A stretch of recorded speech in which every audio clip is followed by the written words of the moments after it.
Hi, welcome back to Wild Speculations. I'm Daniel. I'm Scott. This week we talk about Critical Role Campaign 3, Episode 3, The Trail and the Toll. Yes. A torturous episode for me. Okay. In what way? I didn't really enjoy much of it at all. Okay. And passed out before the end. So I didn't get to see the really good part. Okay, then.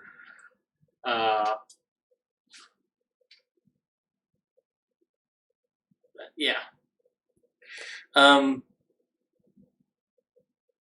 Real quick, for comments from last week's video. Definitely.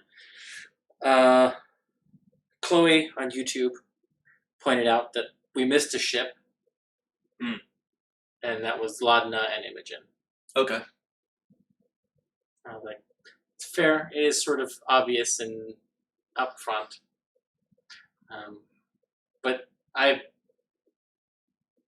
my response was I get more of a Jay and Silent Bob feel. Another comment that we got, Novello, Laudna being a play on laudanum. You're right. And I thought about it. We didn't mention it. Right. It was definitely the first thought when I heard the name, like laudanum. Yeah. But they went in on a explanation tangent about Byron, Mary Shelley, and all them using laudanum. And I pointed out, like, where my mind went, especially in connection with the DeRollos and the Briarwoods, is that's what Claudia poisons the children with when she offers her apology to Lestat.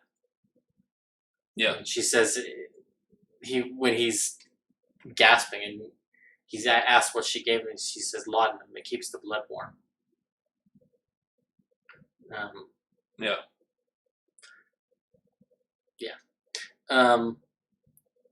And the biggest sort of comment last week was from Callista, mentioning that Ashton has a clasp iconography on it in his art. Yeah. And you do have to zoom in to really see it. It's on his thigh. It's a patch. I caught it last week, but I didn't say anything last week on the show. I don't think he's a member of the class. I think he probably got it off of someone, thought it looked cool. Okay. He's probably telling people it says danger in some foreign language, primordial or something. Interesting. I think he is probably part of the class, and that's why he's in hiding. Okay. But my point against it meaning anything is that the official artwork of the characters is not always reflective of their actual personage. Yeah. Like Jester was never depicted in official art with chainmail. Yeah. My big thing for him being a class member in hiding is, if he was in hiding, why would he be advertising he's part of the class? Well, where he's at, nobody knows. The clasp is from Taldore. Yeah, but if he's in and hiding, is defunct, there's a chance that someone's going to look for him. They got kicked out of Amman. Yeah. But yeah, that's fair. But this episode.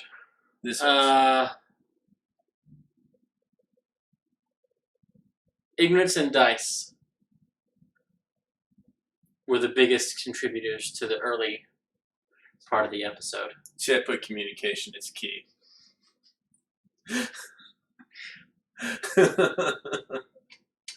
Yeah. I mean, I don't know. something I was thinking about today, mulling it over in my brain, preparing for the show tonight, was does the cast equate lower levels with naivete, imbecility, etc.? And I don't think it's universal, because as I was thinking about this, I was like, well, in the early levels, Bo wasn't that way. No. I think they see the low levels as people finding themselves Okay. and trying new things, seeing what works. We also have the fact, as I've pointed out before, this is a very low intelligence group.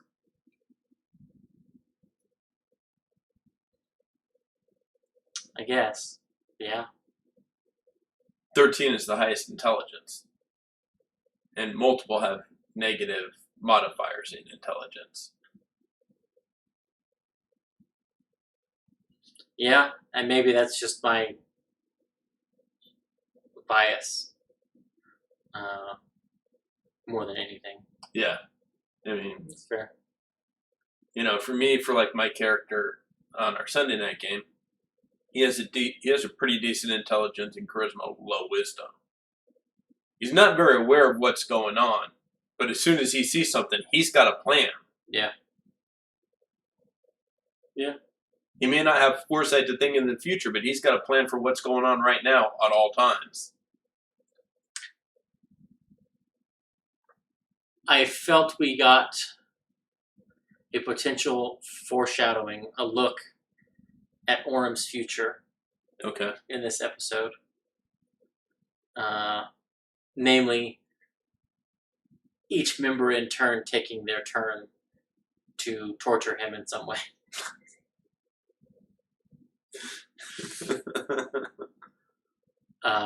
And I got a feeling that may end up being the pattern going forward.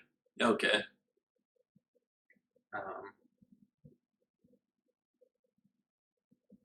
Interesting choice at the table for the message from Laudna to start doing the echoey whisper thing. I love it. I hope it continues.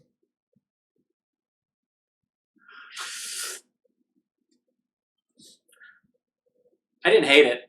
I just thought it was an interesting choice. But yeah. We do learn that Laudna is indeed a shadow sorcerer. Yep. Because she looks up class ability. But she doesn't have yet. Because she's not third level in that class. But that confirms that my hunch from episode 1 was right, that she is shadow sorcerer. Yeah. Undead warlock. Yeah.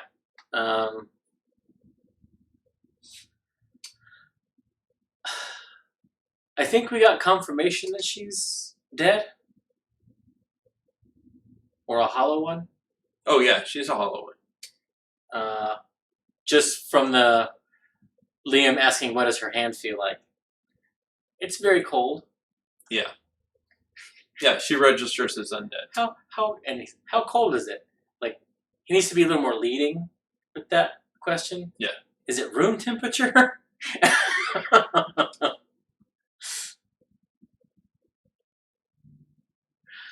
Yeah. Yeah, so that was, I do think that, I found it interesting, so I'm going to jump ahead a little bit, Okay. give Snoopy Ace some credit real quick. He called Bertram's death, and I didn't believe it. I was like, no, I think he's going to be around for about 5-6 episodes. You know, I just didn't feel like it was there. Yeah, episode 3 surprised me. But Snoopy was sure of it, and he called it at work, and kudos to him. Yeah. But watching this episode, I knew it was going to happen this episode. Because he kept making the "I'm so close to retirement" jokes.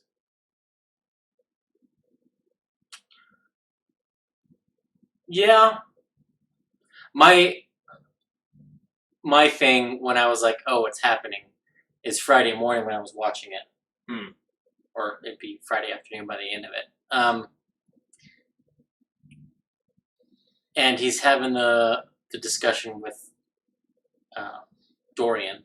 Mm-hmm. And I was like, oh, okay, it's happening now. And then, of course, it happened. Right.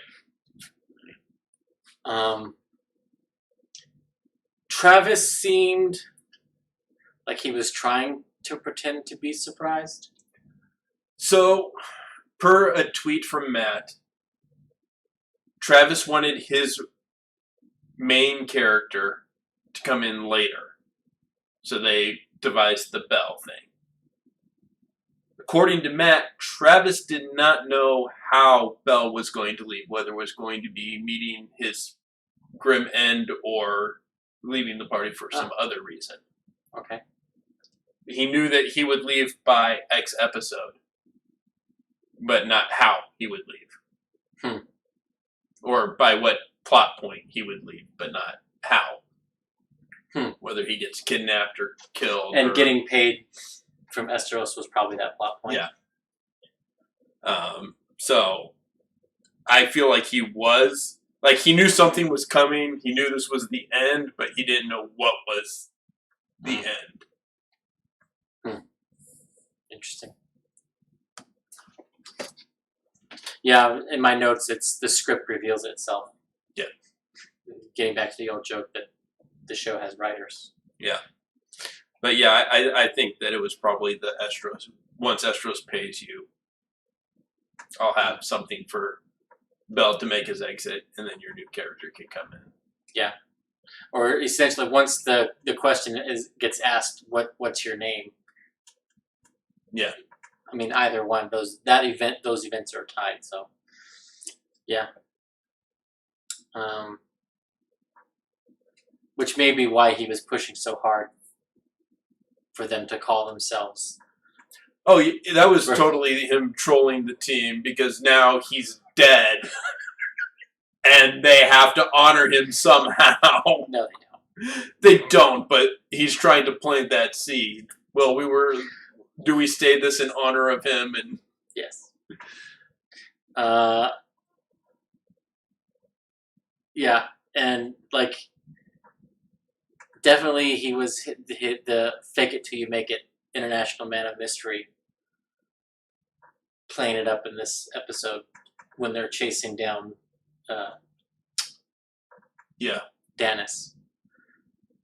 Although, like, he mentioned the Saint. Yeah. And Val Kilmer. And I saw him more as Rowan Atkinson. Yeah. Like, I don't know if I would go quite so far as Mr. Bean, but maybe, I don't remember the name of the film that he did that was a spoof on James Bond. I don't either. But yeah, that one. Yeah. Yeah, it was, yeah. Yeah. I felt bad for Matt. Okay. Especially before break. Because his switching of the groups of where to put the spotlight didn't feel exactly organic to me. Yeah. They weren't necessarily always at a plot progression point. Like, for me, a lot of the time it felt more like, you're not going anywhere with this, I'm going to someone else. Like, it felt like he's searching for plot motion as he's moving between the groups. Yeah. And it was just one joke after another. And spinning their wheels a lot. To the point where they're like, well, what do we want? Yeah. What's the purpose of us doing all this? Yeah, and some good character bits in there. I'm not saying it wasn't a complete waste. Right. But just the way that Matt was switching, and the dice were not with them. Yeah. For the people who were actually on the trail going to where arguably Matt needed them, wanted them to go. So I felt bad for him.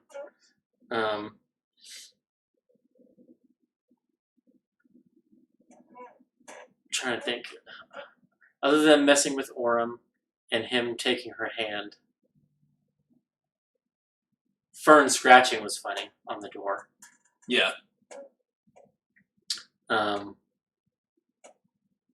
her standing out front playing her pan flute was very reminiscent of EXU. Yeah. Of their attempt at distraction. Yeah. I enjoyed the scenes with Imogen and Belle. Yeah. Like I say, I think those were the ones that were doing the most lifting. Yeah. Well, that had the more comedic too, with them trying to be inconspicuous in the bar, and I shout out directions every 5 seconds, and I'm sitting down, I'm standing up, Yeah.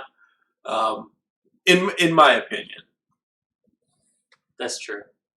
And then of course later, they follow Dennis in his to the bar. And kudos to Robbie for finally getting a dice roll that Matt can give him something with. Right.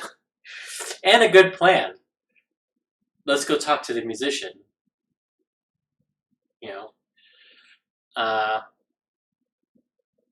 And using a skill that he is good at. Yeah. To get information.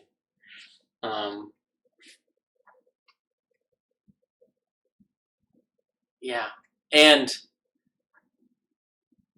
great bit of RP from Laura. Mm-hmm. Like, she knows that she can do what she needs done, or how she knows that they can find him. But instead she asks fresh cut grass. And we had a bit of Laudna being protective of her. The way that Veth was protective and praising of Caleb and his abilities.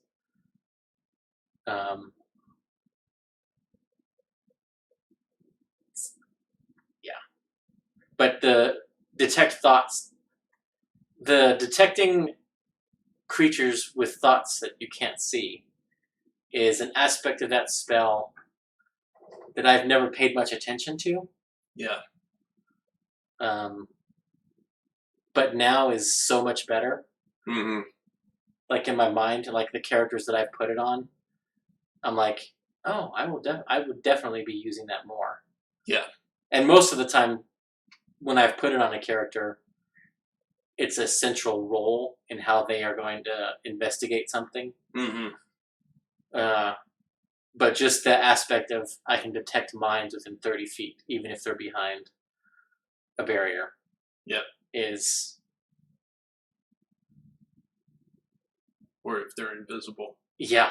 Yeah. Yeah.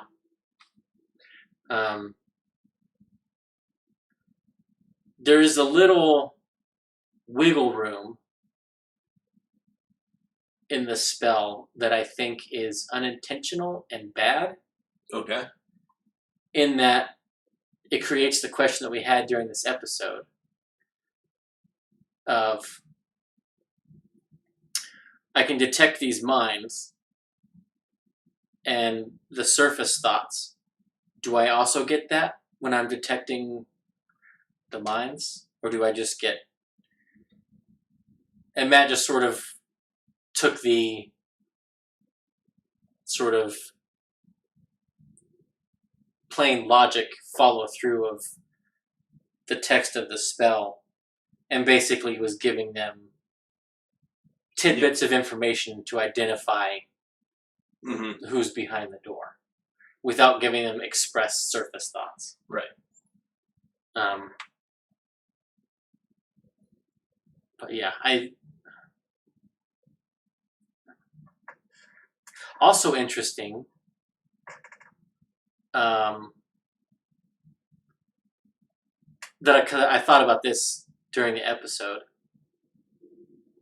that not everybody has an internal monologue.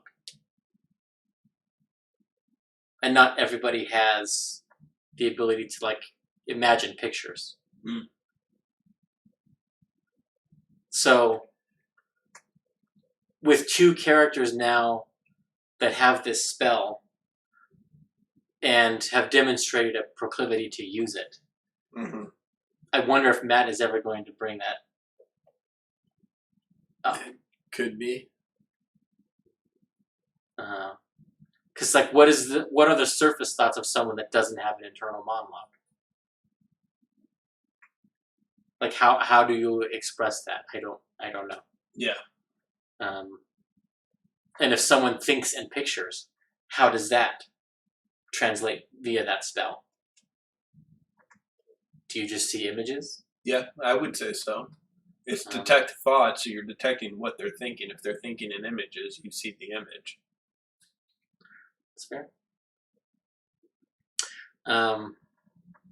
So yeah, a lot of interesting... It also, in my mind, because I don't believe it says you automatically understand, if you don't share a language with said person and they think in words, true, you would not understand what they were saying, what they were thinking. That's very true too. Yeah. Which, you know, makes you think, well, comprehend languages is not concentration. Yeah. Yeah.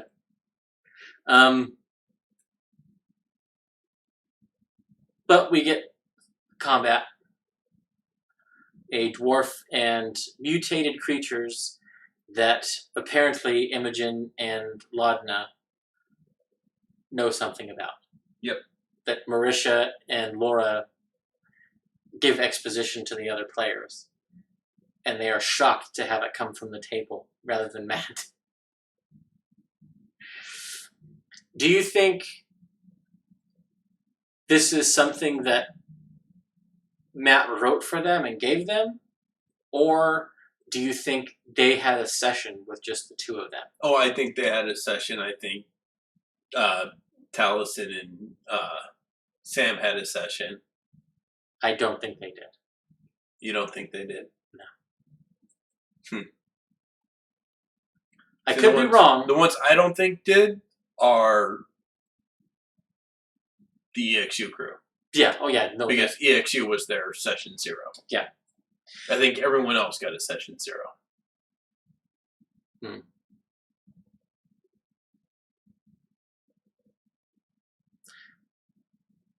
See, I think Taliesin and Sam and Matt probably met together and discussed some things. Okay. But I don't think they played a session. Like, I think they talked enough for Sam to know the mannerisms of Ashton and for them to workshop the particular language that they have with each other. Like him being used to stasis. Like he didn't ask what do you mean by stasis. Yeah. I think that happened, but I don't think they played anything.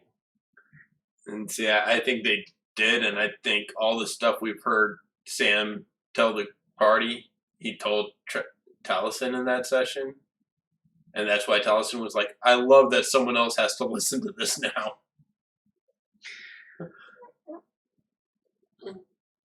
I mean, at that point, we're kind of splitting hairs. Yeah. Because, like, I think Laudna Laura and Marisha played D&D. Okay. I think they were rolling dice. They were fighting. And I don't think Sam and Taliesin did that. Just because if they had, Sam wouldn't have had so many questions about putting his different arms on. He would have been more active. Like he would, in my mind, he would have known it's an action instead of asking. I can see that, but by the same token, Taliesin seems pretty well versed in his different abilities, which there seems to be a myriad of. That's because Taliesin helped write it. Oh, okay. I'm 90% certain of that. Kind of like Taliesin when helped write it. Liam was writing spells and submitting them to Matt. Yeah. It's either that or Matt knows Taliesin likes to be at the mercy of dice and have resources to spend. Yeah. Because that seems to be the gimmick of this barbarian subclass. Yeah. You can't control what rage you do, what rage effect you're going to get, and they have a resource to spend to do things. Okay. And I think that's something that Taliesin likes, I think. Because that was the gunslinger, the blood hunter. Yeah. And I like that too. I like that kind of thing. Mm. And that could be. Okay. So yeah, that's why I say I don't think they necessarily played a session. But these are not the same kind of creatures that they fought. They're different. These ones explode and have different color eyes, apparently. Shadow creepers? Shadow creepers.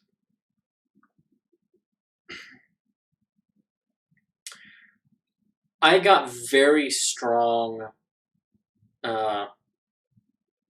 the darkness vibes from that encounter. And his children, or the little goblins that he summons in that comic. I can see that. That was, I don't know if that was intentional or just where my mind went. Yeah. Or like dark, evil garden gnomes. Yeah.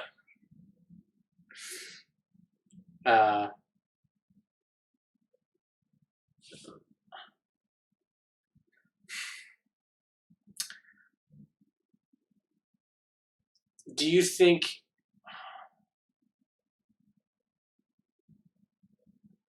I didn't know how to feel about Matt narrating what was happening in the room. And I could tell Liam wanted to jump in because he sort of did a couple false starts.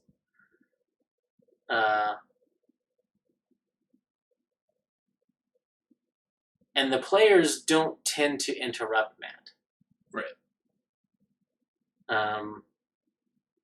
And occasionally they have convinced him to sort of rewind a little bit because they wanted to do something when this line of dialogue happened. They wanted to do something to intervene. Right.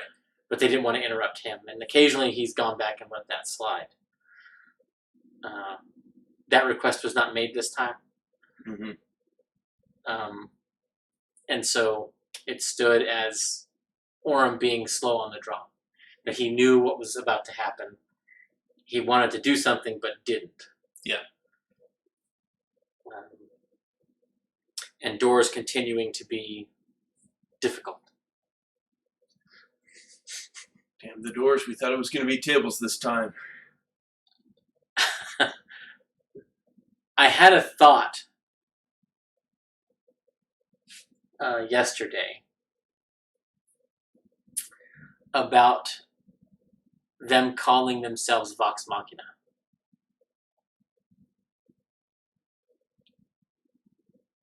And here's why I say that. And here's why it's possible. Okay. Orym knows Keyleth. Yes. Laudna has some connection to Percy, Yes. the Derolos. I'm still going with via Melanie.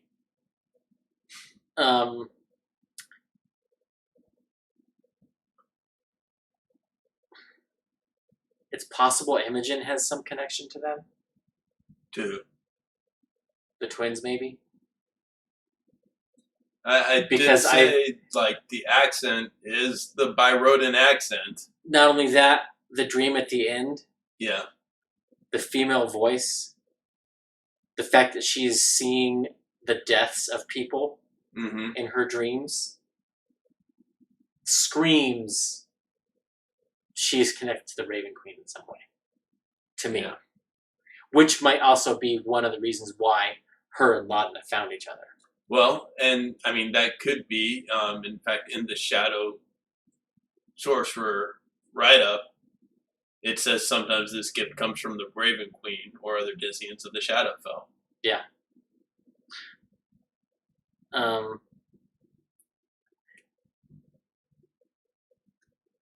But here's why they might not name themselves after Bell. To get back to your point and what Snoopy just said. Bell held up a Vox Machina pen. He still has it. They were great heroes. And these people have connections to those great heroes. And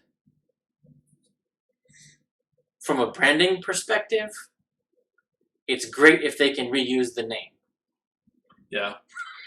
I mean, and to be fair, Fern and Robbie have a less direct, but still a connection to Keyleth, because I'm sure they met her. Yes. Well, yeah, Matt said that they did. Yeah. So yeah, it wouldn't surprise me that they take up the mantle of Vox Machina. Either in hubris or ignorance. Yeah. And Bell did tell them there were many incarnations of Vox Machina. So they could not even realize it's one core group that had other people join temporarily that, lots of different people have used this name. Yeah. And I think of all of them, and Orym basically has been acknowledged by everyone to be the leader. Yeah. To one degree or another. And he has the strongest connection to Keyleth and Vox Machina of the group. Yeah, because he's probably met more than Keyleth. Yeah. Because like I said in our EXU, he was like a royal guard. Yeah. He wasn't just some dude at the edge of town. Yeah. Because he talked about being in the place where the society stuff was happening. So he's probably met Vex and Percy and Grog and Pike and Scanlan. Yeah. So. Yeah. And if this story does indeed have a lot to do with leftovers and tangents from Campaign 1, with the events of Campaign 2 weighing on it, i.e. the efforts of Tharizdun to tear down the Divine Gate, and Vecna wanting the Divine Gate down so he can come back. Like, there's a lot of stuff from Campaign 1 and 2 that can play into 3. Yeah. The whole thing with the moons, especially with Orym having them tattooed. Yeah. Yep. So, I don't think Vox Machina 2, or 2, I think that's the Latin for 2, is out of the question. No, it's definitely not. I hadn't thought of it, but it makes a lot of sense. Yeah. Any ideas on Travis's character? Any speculation? I still think it's whoever Orym is looking for. Okay. I think it is either okay. I'm going to throw out 2 class subclasses, Oh, okay. and I think it's going to be one of these. And I think it's because, and it may not be because my brain is going off of filling the holes, filling the gaps. Oh, well, the gap they have is a rogue. It's either going to be a Battlemaster Artificer, Okay, because Artificer, we talked about last week, can fill all the holes in the party. that's true. And I say Battlemaster because, like with the Warlock, he went, oh, and I can use my main ability for my attack and damage rolls. Yeah. So I think that's why Battlemaster over the others. The other is an investigative rogue. Inquisitive. And either one of those, especially the rogue, would make sense for this person they're looking for. Yeah. Or it's someone that can help them find them. Yeah. If he's the inquisitive rogue. Yeah. Yeah. But the rogue, the lock picking, is a hole that well, I guess Laudna and Orem both have lock picks. But neither of them. Well, yeah. And it depends on how much of a class member Ashton is. Because if he was part of the class, he may or may not. Although he does say, do you crime a lot? Which is going to be a shirt. Or something. It's a bumper sticker. Do you even crime, bro? I don't know about bumper stickers. There's some cops that need to suspicious. No, it's got to be a bumper sticker just because of that. But if he's the class member background, then he has proficiency in Thieves' Tools. Yeah. And he's not saying anything. I don't think his dex is great, though. It's 15. Well, that would give him a +4. Yeah, it's not bad.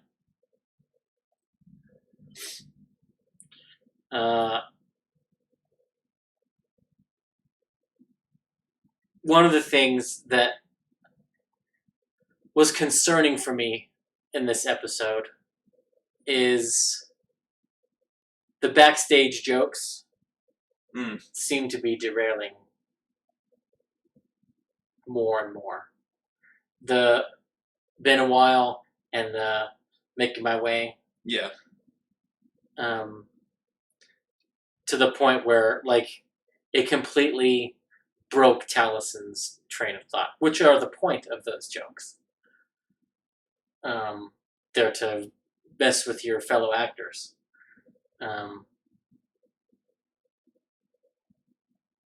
And because this episode, to me, was moving so slowly in getting anything done, yeah, it stood out to me, and I got worried about it. Yeah. And maybe it was just this episode, and that's just it. Yeah.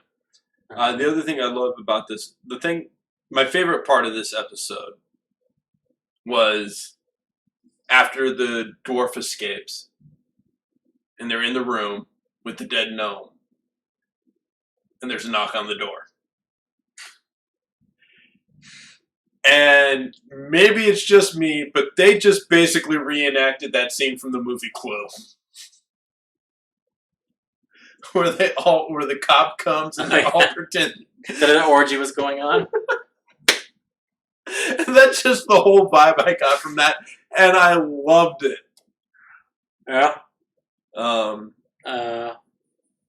But between that and Imogen and Belle tracking down Dennis and the dream, because in the next episode she's going to be the reason they find Bertram Bell's body, I gave Laura MVP for this week.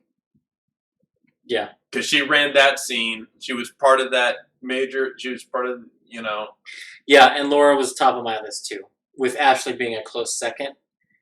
Okay. And mostly because Ashley didn't do as much to derail as a lot of other people. And just her inputs during that whole beginning part of the episode were the highlights for me in that section. Like when Bertrand and Imogen get to the warehouse and she's like, oh yeah, they're inside. And it's, well, should we go in? He's like, yeah, just push the door open. Yeah. That was one of the best part. That was the best part of that first part for me. Yeah. And of course, Laudna is always up there on my list because I just love the descriptions and the flavor of this character. Yeah. Her shoulders popping out of the socket. And she's like if Jester and the hag she used modified memory on had a love child.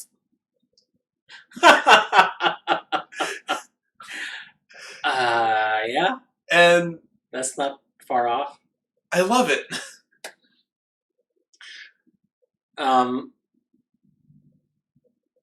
They accused Sam of being the DM's pet. And I contend Sam will never be DM's pet. I will say the closest he got to being the DM's pet was campaign 1. And that was mainly because he was the newest player.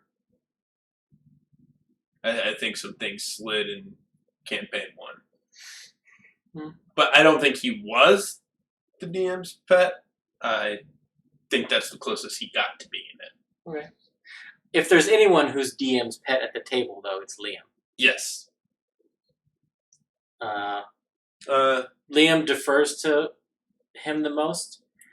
Liam and Taliesin, I would say, are both up there for that.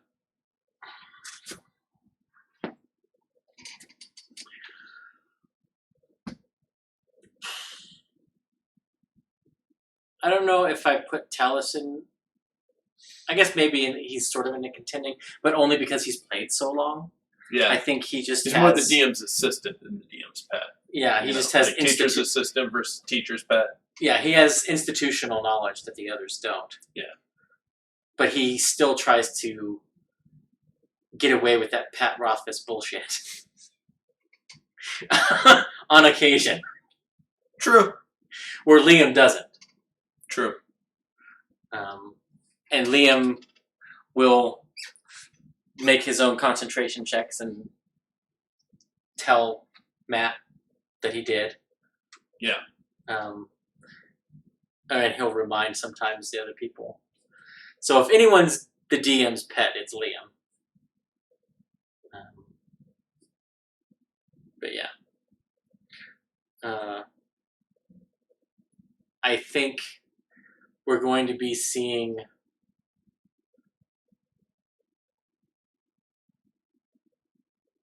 more. I think this group is going to come together much faster They already than the have. Mighty Nine did. They most assuredly already have. Their cohesion at this point is probably around episode 10. Yeah. So, yeah, they're already 3 times as far. Yeah. Which was the point of Bertrand. Yeah. And also, this campaign, they are less about, I gotta hide my backstory. Mm-hmm. And seemingly... You had a couple of them just being like, yeah, let's just share everything right now. Yeah. Sam. Yeah, and that was basic, and well, in the end, it was like, what can we all do? You know? Yeah, Snoopy, Ace, yep. The romance may be a longer burn. But even arguably in campaign 2, they were pretty long burns. Yeah. Like, oh, they've all been 1, Like, 2, yeah. and 3. Yasha and Bo sort of had the spark in the beginning, but that didn't There come was always together the until will they, won't they? yeah. You know. And Jester and Ford, Jester came in with a crush on Ford, and that didn't Yeah. happen until 110, Yeah. I think. Before, yeah. When he And confessed, how many episodes did Vax, him and Ha, over whether he wanted Keyleth or Gilmore more? yeah. Although I don't think that was that long. I mean, from our experience, it wasn't that long. For their experience for the table, it was much longer. It was a good But- 6 to 8 sessions, so that was a good 2 months. 1.5, 2 months of sessions. Yeah, but that's When not he- 50 episodes. Right, but that's just which one do I want. That's not the build up with Gilmore or the build up with Keyleth. That's, okay. That's just the, oh, I can have either one of them. Oh crap, which one do I want? Yeah. I saw some art of Bertrand laying in the alley Oh. and Vax standing over him. And I was like, he actually never met Vax. Yeah. But it was a great image. Though he did call out to The Uptel, yeah. I thought that was a nice little... I loved that. Yeah. His dying words were to...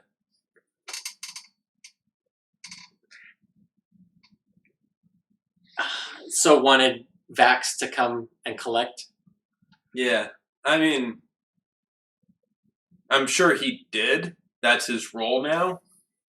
And through Wilde, he's, you know, if he's going anywhere, it's with the Raven Queen.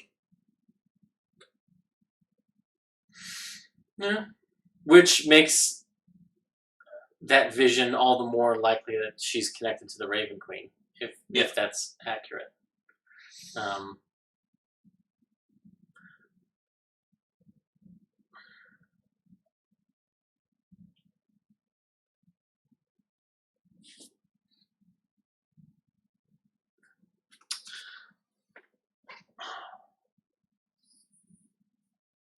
What if Travis is a death cleric?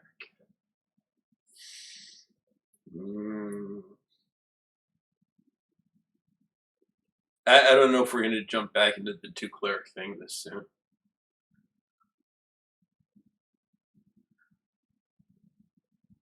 I don't know. It just, with all the Raven Queen tiptoeing around, I just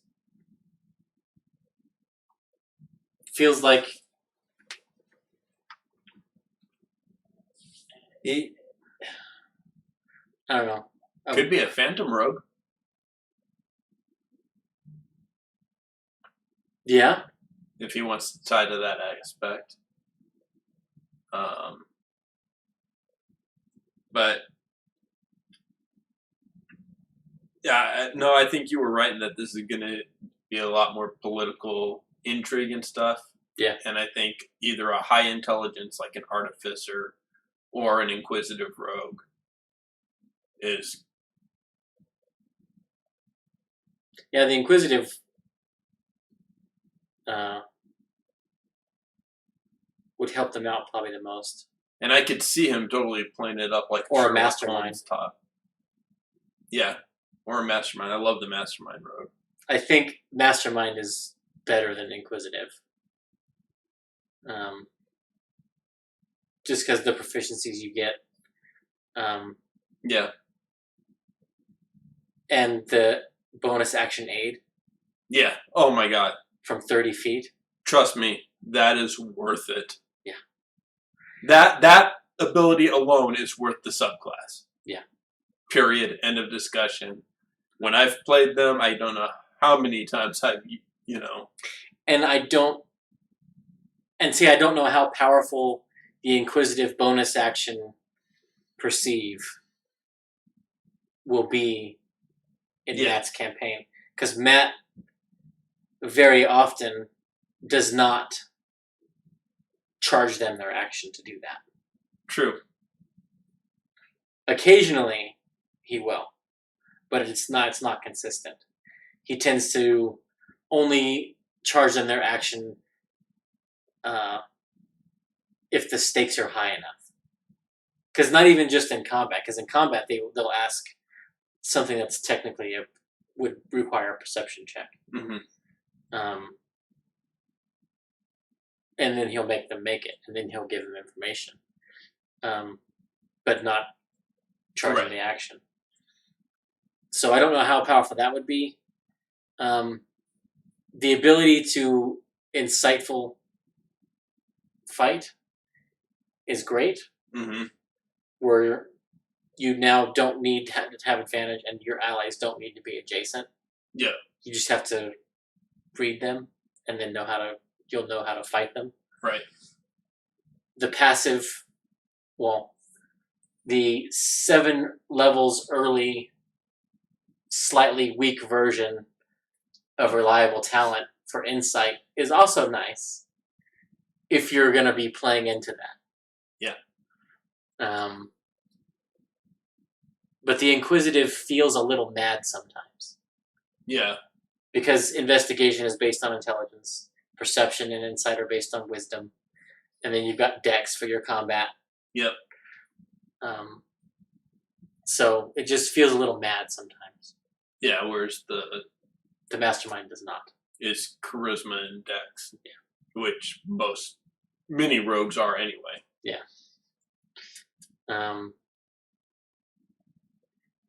But yeah, I think I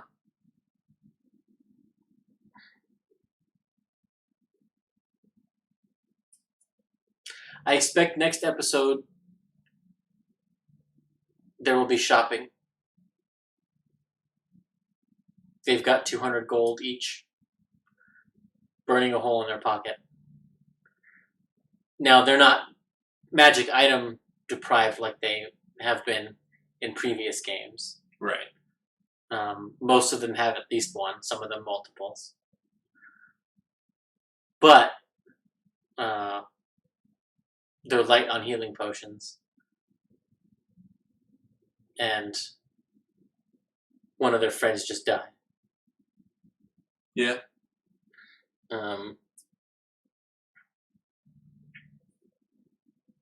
In theory, fresh cut grass can cast Speak with Dead.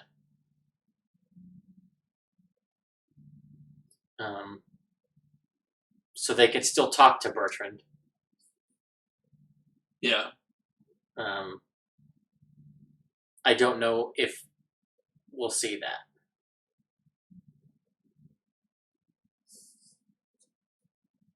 I don't think so. You think it's just because it's not in Sam's conception of the character to want to prepare that spell? Because he's sort of playing it as it's not a deity, he's doing the philosophical cleric. Yeah. And Speak with Dead is more in the veins of the divine aspect. I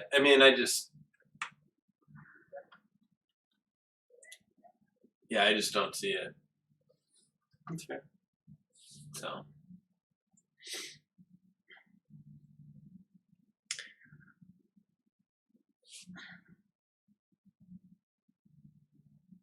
We have clues as to how this figure is getting around, and I think it has something to do with how Ashton gets around.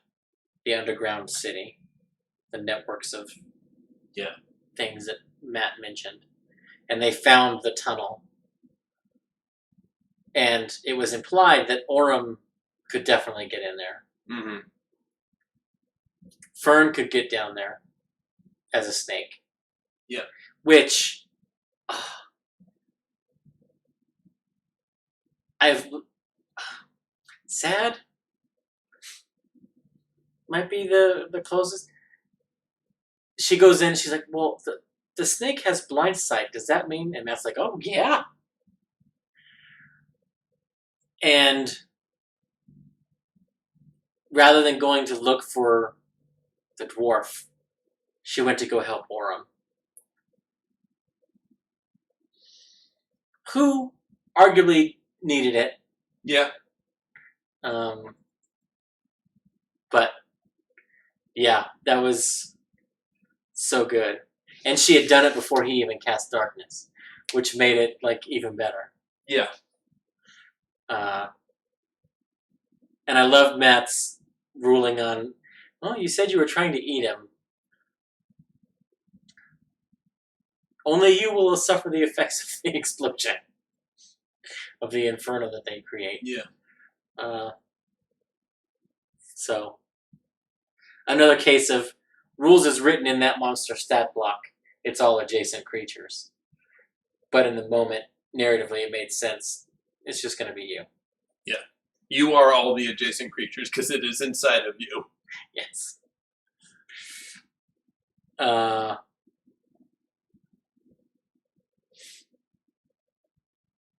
Although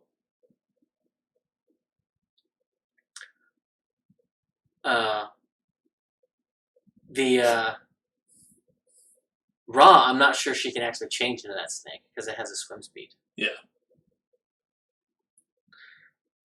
So, yeah, Matt's making her use her action to shapeshift, but he's letting her change into the snake. Yeah. And yes, Snoopy, the Bertrand Dorian conflict in the episode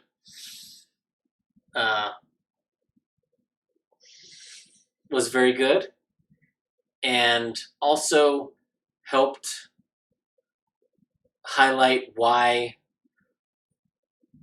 Dorian had his alignment changed. Yeah. Because, yeah, he joked about that he wasn't trying to kill him when he tripped him later on. A lot of old people die every year from falling. Nothing but falling. Yep. Are they 5th level adventurers? Probably not. But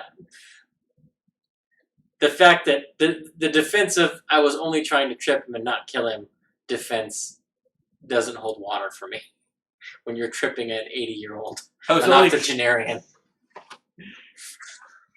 It was only attempted murder. It wasn't murder.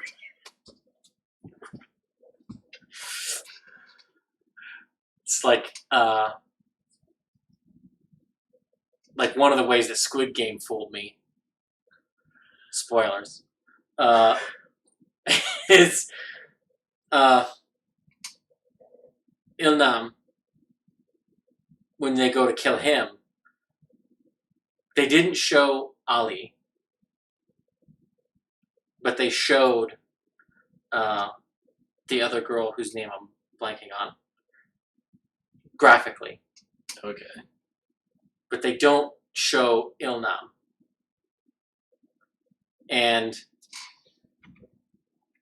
I assumed, because he's a frickin' 78, 79, like he's an elderly guy.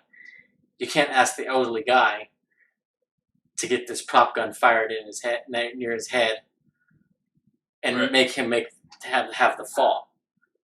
Because as I've just mentioned, a lot of old people die every year from falling. Right.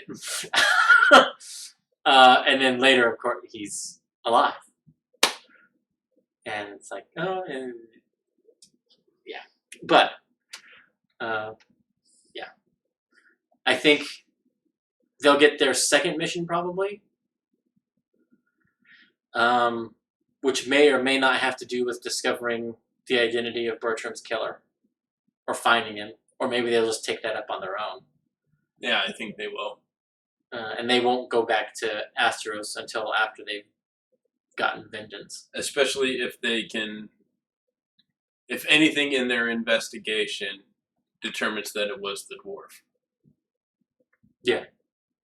Well, especially because they got 350 gold writing on putting a stop to it. Yeah. As he is the source. Yeah. So, and we learned that it probably isn't the Ivory Syndicate, as he thought. Right. And seemingly has something to do with either the Hells or the Abyss. But we will have to wait until Thursday to find out, and we will be here next Tuesday to discuss it with you guys.